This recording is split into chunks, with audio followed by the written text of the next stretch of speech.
प्रश्नपत्रिका सगळ्यांचीच कोरी असते. कोणता प्रश्न कधी येईल हे माहीत नसतं. म्हणून कधीच कोणाची बरोबरी करायची नसते. प्रत्येकाची वाट ही वेळोवेळी बदलत असते. बघा, काल रविवार होता, छान असा सुट्टीचा दिवस. सासूबाई म्हणले आज काहीतरी नवीन बनव. मी म्हणलं ठीक आहे, बनवू आज काही. म्हणलं गोड बनव काहीतरी, त्यांना गोड खायला आवडतं. म्हणलं आज खीरच बनव.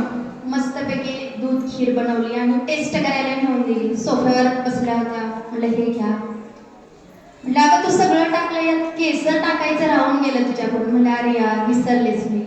ठीक आहे, मग एक चमचा आणि एक चमचा खाऊन घेतली खीर. मग त्या मला म्हणल्या खीर छान झाली आहे, अतिशय उत्तम आहे, पण मला असं वाटतं की एक चमचा साखर टाकली असती ना आणि छान झाली असती. मग म्हणलं हा ठीक आहे. मग मी साखर टाकली आणि पुन्हा टेस्ट करायला दिली. मग त्या म्हणाल्या आता अतिशय उत्तम झाली आहे. तशीच साखर, ज्ञानरूपी साखर आम्ही मुलांमध्ये पेरली आहे.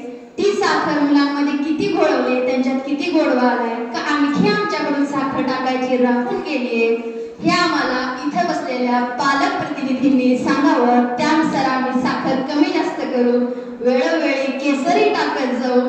तर मी पालक प्रतिनिधींना विनंती करते